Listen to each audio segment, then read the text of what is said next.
Guys, hope y'all are doing well and are having a blessed week. Seneca has this saying of fire tests gold, adversity is strong men. He has another one that says to conquer pain is to possess it. Welcome hardship as the cost of strength. And then Alexis Carrel has one that says, man cannot remake himself without suffering, for he is both the marble and the sculptor. And there's this famous picture of that quote of his where it's like the top half of the torso upward is like a chiseled jack dude, and he's sitting there and on the, you know, mid torso downward, he's like fat and he's just all got rolls and everything.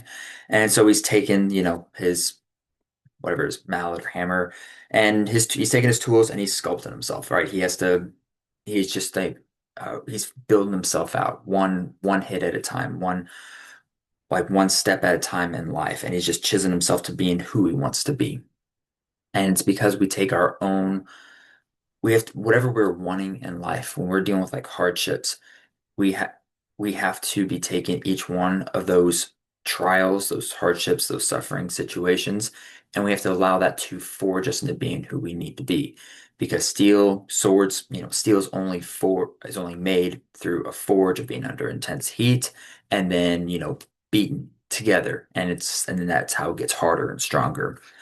So life is the same thing. Those situations and trials and hardships that we deal with, it's in those hard times that you find out, who you are. It builds you into being who you want to be if you allow it.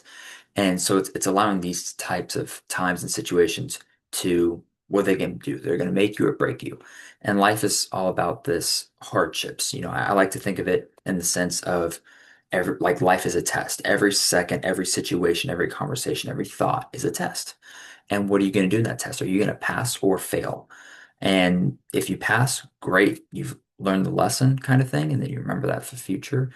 And then if you fail, then what is the lesson that needs to be learned, and how can you apply that to the rest of your life? So in Hebrews 12:6, it says, For the Lord disciplines and corrects those whom he loves, and he punishes every son whom he receives and welcomes. Romans 8:18 says, For I consider that the sufferings of this present time are not worthy to be compared with the glory that is to be revealed to us. You know, today's situations, these troubles that you're going to be going through, it's not the end of the world. Like these are just momentary things of this world that are only going to last for right now. Tomorrow you're going to forget all about the problem because there's always going to be like 10 new problems for you to deal with. So so learning these ideas of the fact that the end game is what matters. And but still what we do today, it does have meaning. It still does have an impact in our life, because we're still here living it. But knowing that if today and what we're doing in our everyday life, if we are suffering today, because the Bible tells us, if you choose God, you will suffer more. You will be persecuted by the world. You will be hated by this world and all the things of that nature. It didn't say things are going to be easier and you're going to be always be happy, and you're always just going to be living on the cloud nine, state of existence for, the entire time. It tells us the opposite. We're going to suffer and be through hardships. But it's saying that right now, here with this like 5 minutes that we're here on Earth, we'll be here, and whenever we go, and so it's not going to last that long. So while we're going through the time hard, like you go through hard times now, so that down the road at the end, you are better off. You've put in the work, the sweat. You've learned the lessons. You've been through the discipline and suffering. So because in James 1:2, it says, Consider it all as joy, my brothers and sisters, when you encounter various trials, knowing that the testing of your faith produces endurance. Because our lives, this is going to be true for God. This is going to be true for your everyday life of just your own mentality of you and your relationships, whether that's a friendship or a spouse or kids or anything. Everything's going to have a trial and a tribulation and a lesson to learn in it. And so what are we doing with those? Are we learning the lesson that needs to be learned? Are we passing or failing the test, if you will? Again, that's like how I like to think of it. And what are we doing? What are we doing with that time and those lessons that are learned? And are we even trying to learn? Or are we trying to do it all ourselves? Are we trying to just go, oh no, I want this, that, here, now, what I say, what I want. And that's not really going to get anyone anywhere. And I was just having this conversation yesterday actually, and so we were kind of just talking about who's the one leading your life. Is it you saying I know what's best for me, even though all these things you're telling me are completely the opposite? Not a lot of them are good for you. Or are you gonna allow that faith and God to be the one that is over you, that you're going to be listening to and trusting that he knows a little bit more than we do. If he's our creator, if you believe that, then you got to believe that he knows probably a thing or two more than we do.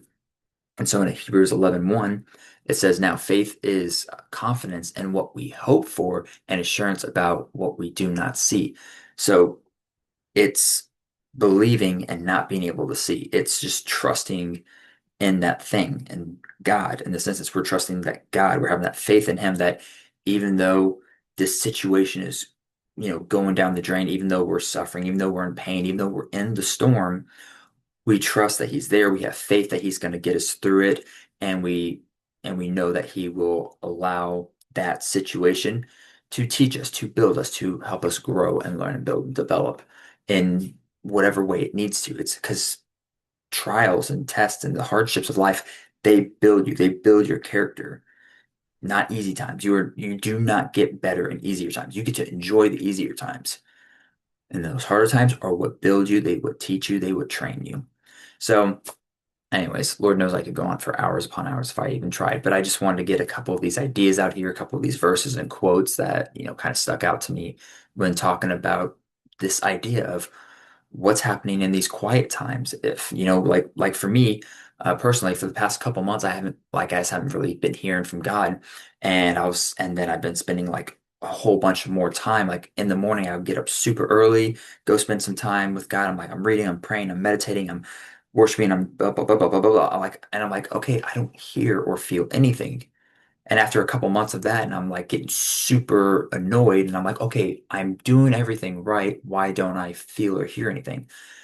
A few conversations, and it's like, and then this idea was pretty much brought to me. It was like, he's there. If he needs to get a hold of you, he can. It's not out of his wheelhouse to be able to tap me on the shoulder and say, hey, bro, here's what's up. It's that the teacher's quiet during the test. If you know and trust that he's there and you're willing to accept that there's something being taught here right now. What are you going to do in that moment? So for me, after being like super annoyed and getting just irritated to say the least, I finally was at the point of, oh wait, that's right, I forgot. He is here and he's teaching me something. So it's what am I going to? So for me, I'm saying, what am I going to do whenever I don't have that, direct communication of hearing back from him? Like I'm talking to him, but I don't hear him talking to me. So what am I going to do in that situation? For a while, I was like super annoyed. And then about a week ago, 2 weeks ago, I was okay, that's right. He's probably just trying to see what I'm going to be doing whenever things are not going well, or whenever I'm just in that season of busyness, of annoyance, of whatever. And so then I just had to just come to it and be like, okay, I'll be calmer. I understand. Sorry for sorry for losing my cool with you, God, but I understand now. I accept that it's got to be quiet. So that was my own thing that I was dealing with. Of course, there's a million other things, but that was it for this in particular.